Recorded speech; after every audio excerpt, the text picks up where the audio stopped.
Thank you very much, everybody. It's a great honor to have Prime Minister Mark Carney with us. As you know, just a few days ago, he won a very big election in Canada. And I think I was probably the greatest thing that happened to him, but I can't take full credit. His party was losing by a lot, and he ended up winning. So I really want to congratulate him. It was probably one of the greatest comebacks in the history of politics. Maybe even greater than mine. But I want to just congratulate you. That was a great election, actually. We were watching it with interest, and I think Canada chose a very talented person, a very good person, because we spoke before the election quite a few times. And it's an honor to have you at the White House and the Oval Office. And you see the new and improved Oval Office as it becomes more and more beautiful with love. You know, we handle it with great love. And 24-karat gold, that always helps too. Right? But it's been a lot of fun. We're going over some of the beautiful pictures that were stored in the vaults that were for many, many years, in some cases over 100 years. They were stored in vaults of the great presidents, or almost great presidents, all having a reason for being up, every one of them.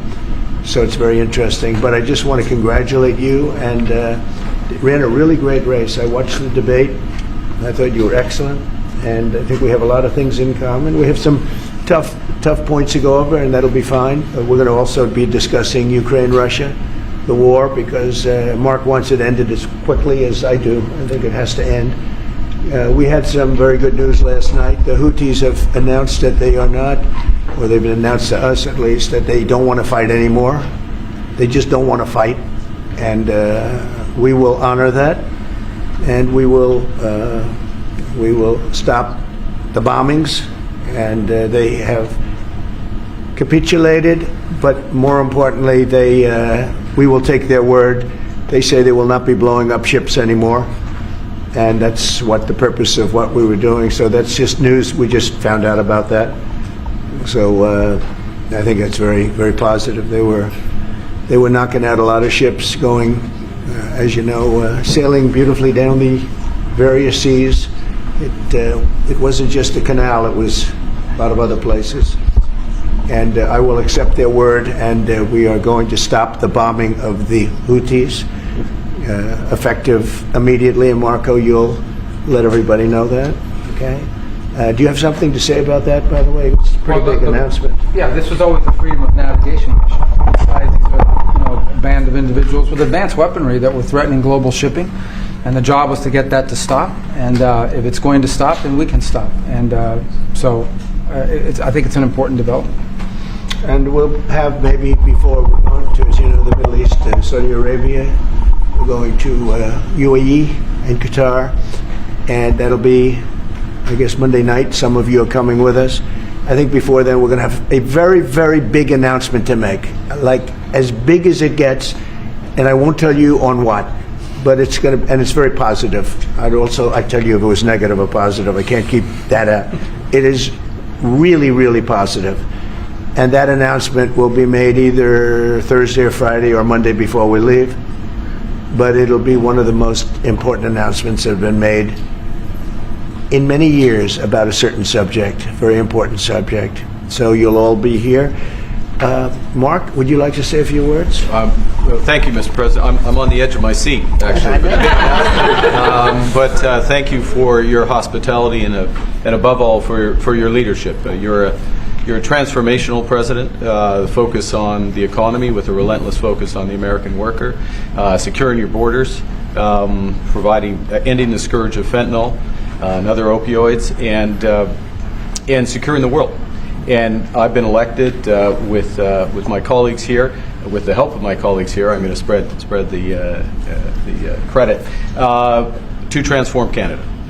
With a similar focus on the economy, securing our borders, again on fentanyl, much greater focus on defense and security, securing the Arctic and developing the Arctic. And you know, the history of Canada and the U.S. is we're stronger when we work together, and there's many opportunities to work together. And I look forward to, addressing some of those issues that we have, but also finding those areas of mutual cooperation so we can go forward. That's great. Very nice. Thank you very much. It's a very nice statement. Mr. President, anybody? is USMCA dead? No, it was actually very effective, and it's still very effective, but people have to follow it. So, that's been a problem. People haven't followed it. But it was a transitional step a little bit, and as you know, it terminates fairly shortly. It gets renegotiated very shortly. But I thought it was a very positive step from NAFTA. NAFTA was the worst trade deal in the history of our country, probably in the history of the world.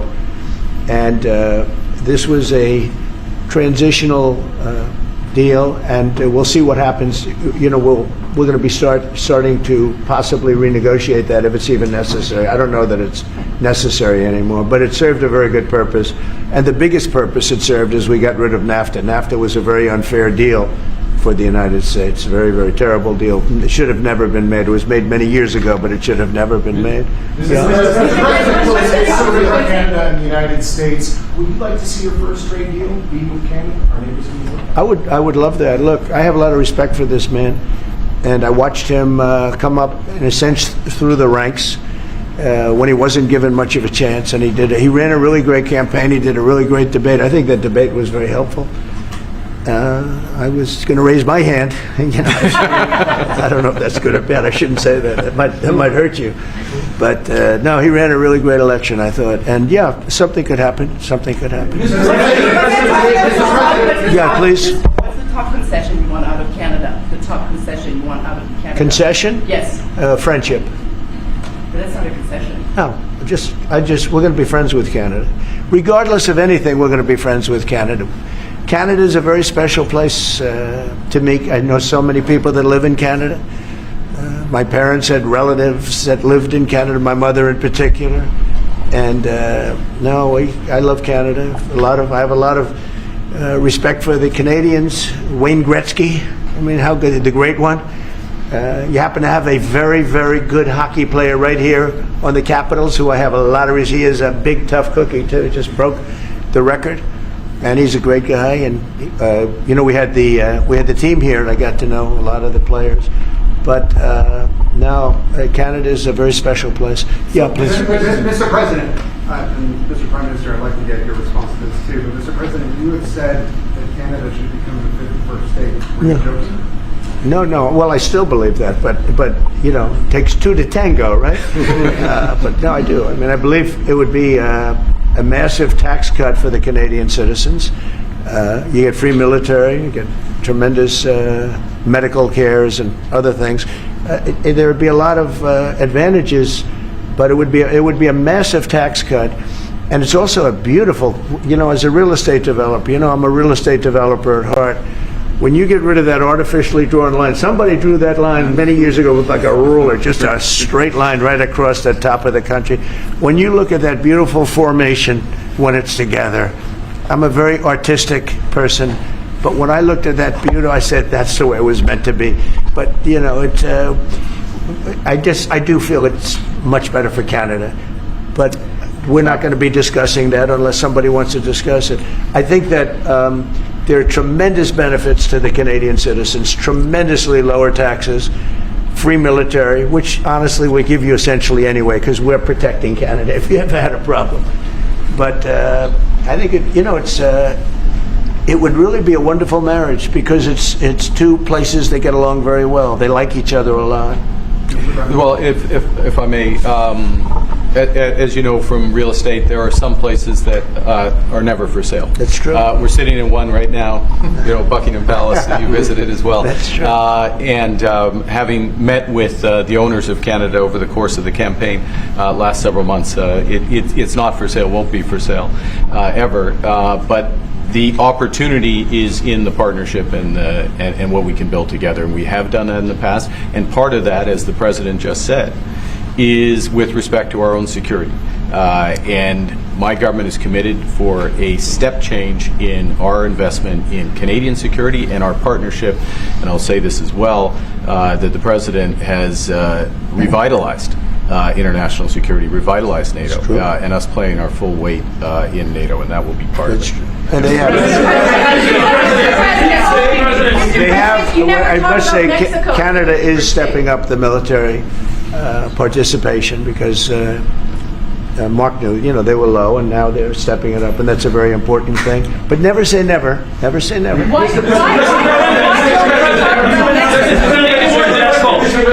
saying that what would it take to get the tariffs off of Canada?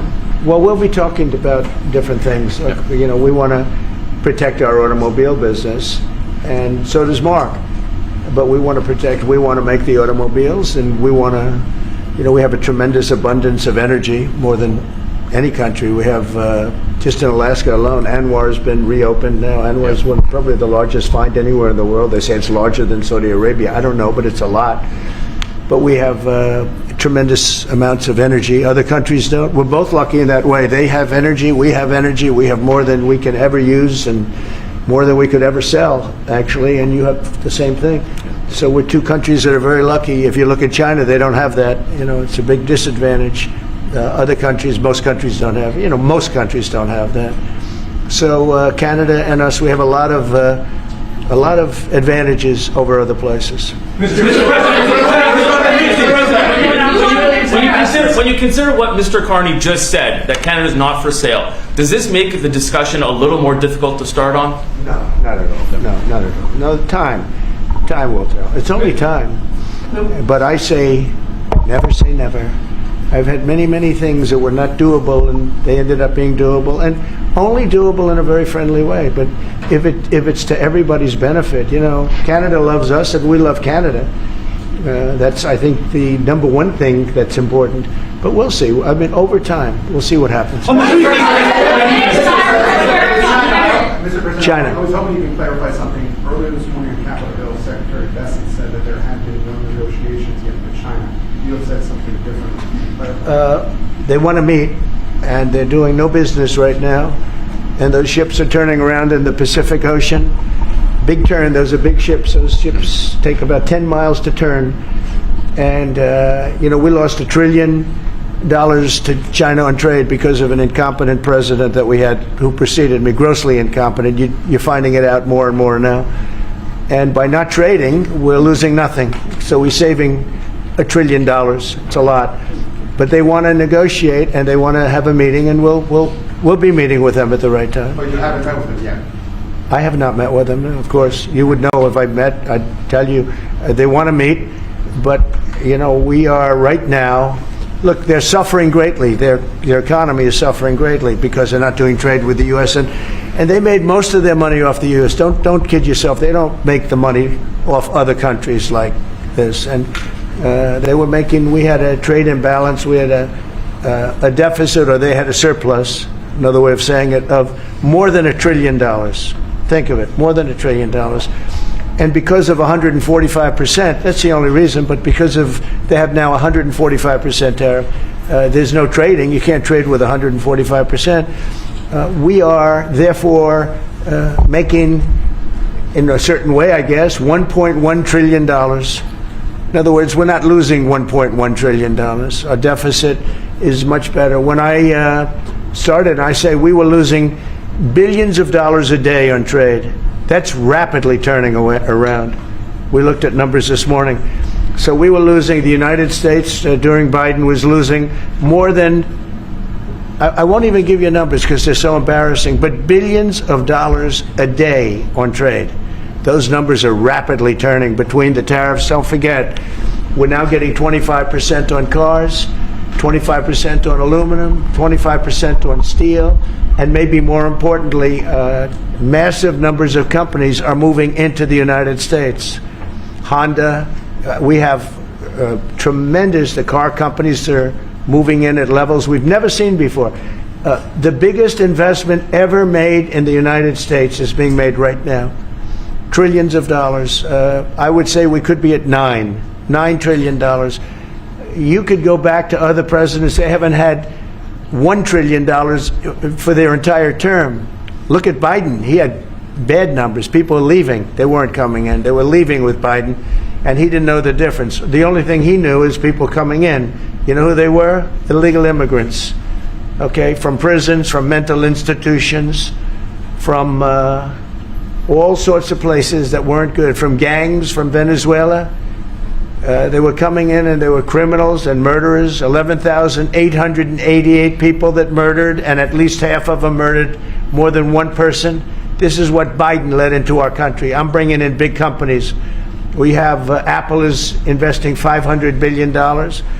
We have Jensen, as you know, is going to be 500 biggest chip maker, or chip thinker, I call him. He's really a thinker more than a maker. But we also have the maker, Mr. Wei. I get to know them all in the last, it was a cram course, but they're all moving into America because of the tariffs. And I don't think people have appreciated it. Some people do, some of the smart people do.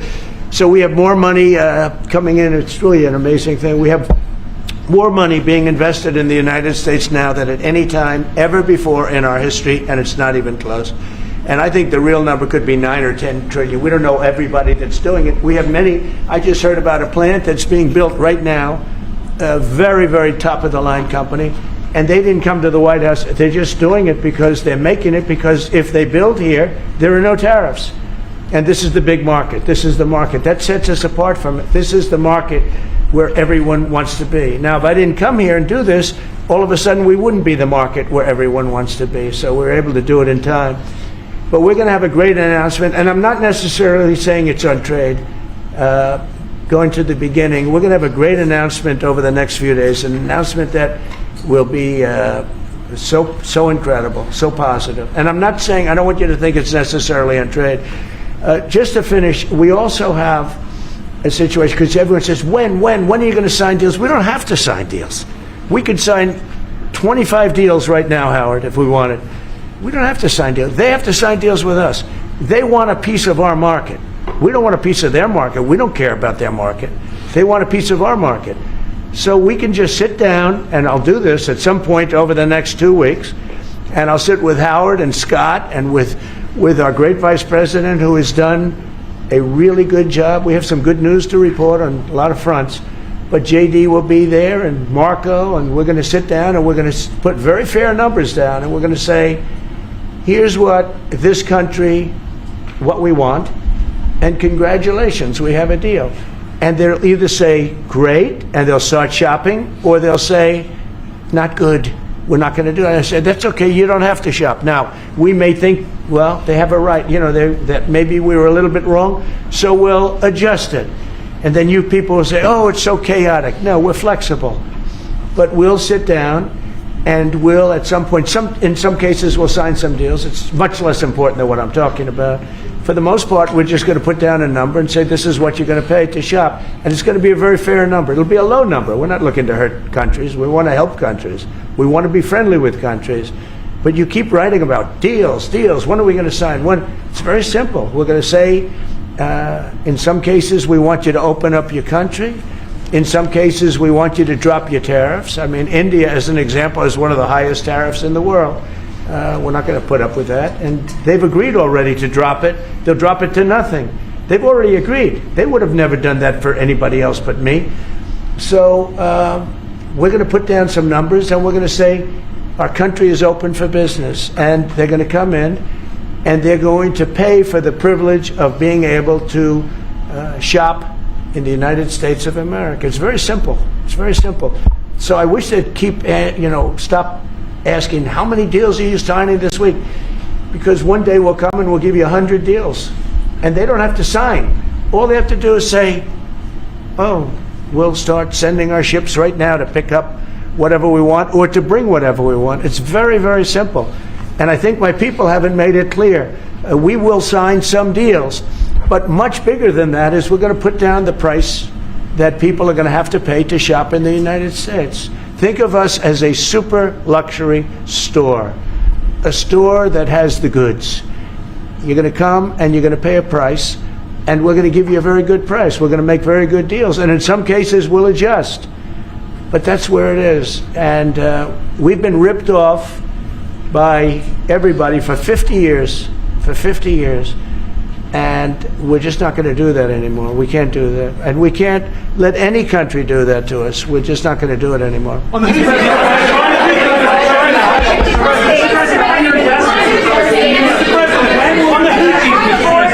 Houthis, can you tell tell us a bit more about the deal that you've reached with the Houthis that you No, mentioned? it's not a deal. They've said, please don't bomb us anymore, and we're not going to attack your ships. And where did you hear about that? It doesn't matter where I hear it. The very good source, I could tell you. Very, very good source. Would you say, Marco? I would say pretty good, right, JD? A very good source. No, they don't want to be. They don't want to be. They don't want to be bombed anymore. You know.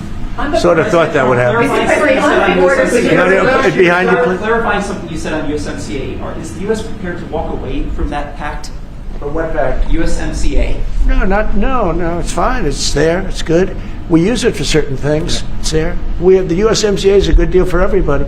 I won't say this about Mark, but I didn't like his predecessor. I didn't like a person that worked for. She was terrible. Actually, she was a terrible person, and she really hurt that deal very badly because she tried to take advantage of the deal and she didn't get away with it. You know what I'm talking about. But so you know, we had a bad relationship having to do with the fact that we disagreed with the way they viewed the deal, and we ended it. You know, we ended that relationship pretty much. The USMCA is great for all countries. It's good for all countries. We do have a negotiation coming up over the next year or so to adjust it or terminate it. Yeah. Mr. President, I'll say a word on USMCA if I may, Mr. President. It is a basis for a broader negotiation. Some things about it are going to have to change. And part of the way you've conducted these tariffs has taken advantage of existing aspects of USMCA. So it's going to have to change. There's other elements that are come, and that's part of what we're going to discuss. During the campaign, Prime Minister Carney talked about the American betrayal. How do you react if Canada decided not to shop in the American store as much as before and decided to partner with other countries? Well, we don't do much business with Canada from our standpoint. They do a lot of business with us. We're at like 4%, and usually those things don't last very long. You know, we have great things, great product. The kind of product we sell, nobody else can sell, including military. Look, we make the best military equipment in the world, and Canada buys our military equipment, which we appreciate. But we make the best military equipment in the world by far. The missiles, the submarines, everything we have is really top notch. I rebuilt our military during our last term. Stupidly, we gave some away to Afghanistan, which shouldn't have happened. But that was, I think it was the most embarrassing moment in the history of our country. It was just very incompetent people. But if you look, the man that's now the head of our Joint Chiefs, he led the attack on ISIS for me. That's why he's the head of the Joint Chiefs.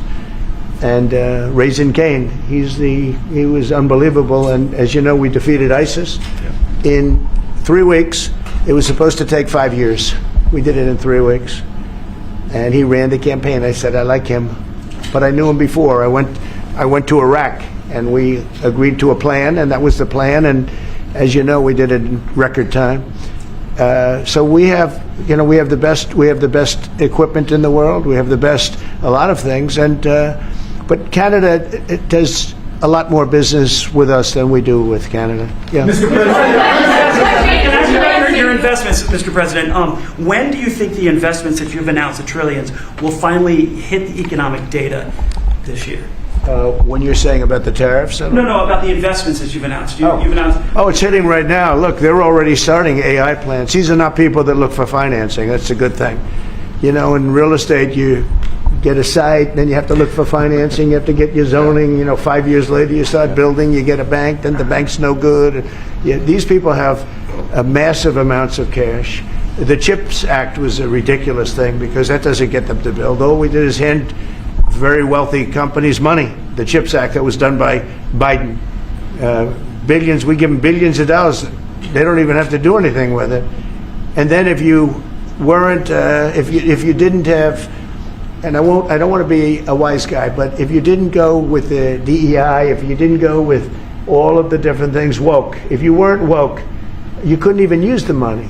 You had to have a certain percentage of this and that and that and that. It's impossible to have. The companies actually complained to me. They say they gave me all this money, but nobody can get these people to do anything.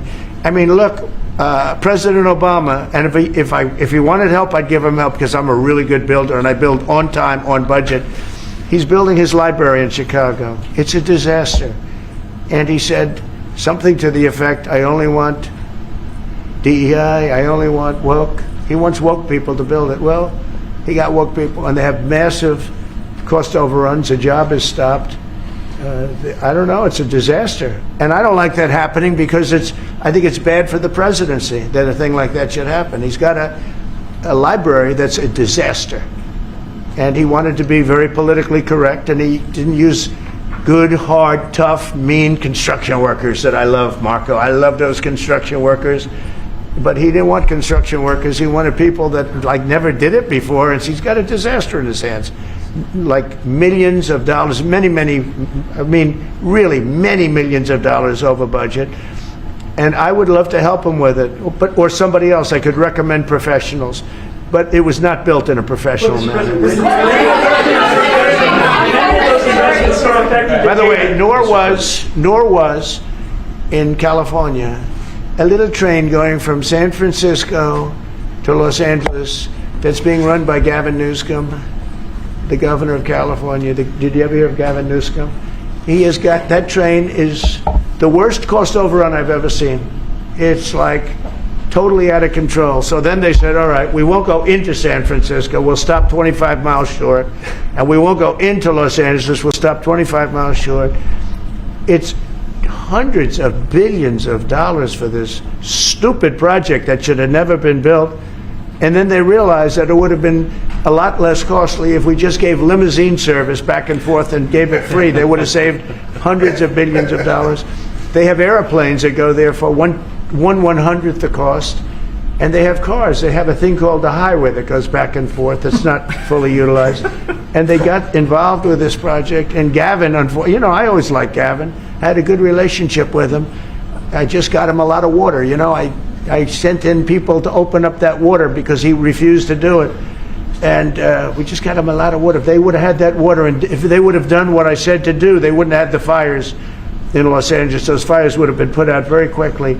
But if you think about it, and you got to take a look at this, it's the worst cost overrun I've ever seen. I've watched a lot of stupid people build a lot of stupid things, but that's the worst cost overrun I've ever seen, what's happening between San Francisco and Los Angeles. And you ought to ask about that, because this government is not going to pay. I told our very great new Secretary of Transportation, he's doing a good job, Sean Duffy, I said, we're not going to pay for that thing. It's out of control. This is something that you don't have things like this. It's not even conceivable. Like 30 times over budget, 30 times. It's the craziest thing and now it's hundreds of, it was supposed to be a simple train. And I think the media should take a look at it. And I'd love him to run for president on the other side. I'd love to see that. But I don't think he's going to be running, because that one project alone, well, that and the fires and a lot of other things, pretty much put him out of the race. Mr. President, what changes would you like to see to the USMCA? Or what changes would you like to make? We're going to work on some subtle changes, maybe. I don't even know if we're going to be dealing with the USMCA. We're dealing more with concepts right now. Look, right now, we're doing trade. We have trade. They're paying a tariff on cars and steel and aluminum. And I think we have a baseline of 10% or something like that for the tariffs. But we're getting along very well. Right now, going no further, but we have an agreement. We did something with even parts. You want to discuss that, Howard, with respect to Canada, which helps Canada out? Sure. So we've made an arrangement with car companies that 15% of their USMCA parts are included, and then 15% of foreign parts from the manufactured suggested retail price are not tariffed, to help domestic manufacturing really thrive. So it gave them a chance to be able to build their car parts factories if they're going to. A lot of these companies already have factories, and what they have to do is just fill them out. But they're able to build them in the United States, so we gave them a pretty substantial period of time. Just to clarify, Mr. President, is there anything the Prime Minister can say to you today to change your mind on tariffing Canada? Tariffing cars?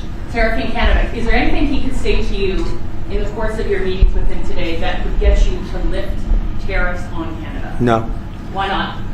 just the way it is. What's the first thing? Yeah. If Canadians don't want it, would you respect that? Sure, I would. But this is not necessarily a one-day deal. This is over a period of time they have to make that decision. Yes, go ahead. Yeah, if I may. Respectfully, Canadians' view on this is not going to change on the 51st state. Secondly, we are the largest client of the United States in the totality of all the goods. So we are the largest client of the United States. We have a tremendous auto sector between the two of us, and the changes that made have been helpful. 50% of a car that comes from Canada is American. That's not like anywhere else in the world. And to your question about is there one thing? No, this is a bigger discussion. There are much bigger forces involved, and this will take some time and some discussions, and that's why we're here, to have those discussions, and that is represented by who's sitting around the table. See, the conflict is, and this is very friendly. We're not. This is not going to be like we had another little blow up with somebody else. That was a much different. This is a very friendly conversation. But we want to make our own cars. We don't really want cars from Canada, and we put tariffs on cars from Canada. And at a certain point, it won't make economic sense for Canada to build those cars. And we don't want steel from Canada because we're making our own steel, and we're having massive steel plants being built right now as we speak. We really don't want Canadian steel, and we don't want Canadian aluminum and various other things because we want to be able to do it ourselves. And we, because of past thinking of people, we have a tremendous deficit with Canada. In other words, they have a surplus with us, and there's no reason for us to be subsidizing Canada. Canada's a place that will have to be able to take care of itself economically. I assume they can. I will tell you that Trudeau, when I spoke to him, I used to call him Governor Trudeau. I think that probably didn't help his election. But when I spoke to him, I said, so why are we taking your cars? Why are we taking we want to make them ourselves. I mean, I said, and if the price of your cars went up, or if we put a tariff on your cars of 25%, what would that mean to you? He said, that would mean the end of Canada. He actually said that to me. And I said, that's a strange answer, but I understand his answer. But no, I mean, it's hard to justify subsidizing Canada to the tune of maybe $200 billion a year. We protect Canada militarily, and we always will. We're going to, that's not a money thing. But we always will. But, it's not fair. But why are we subsidizing Canada $200 billion a year, or whatever the number might be? It's a very substantial number. And it's hard for the American taxpayer to say, gee whiz, we love doing that. Thank you very much. We're going to have a very substantial... Thank you.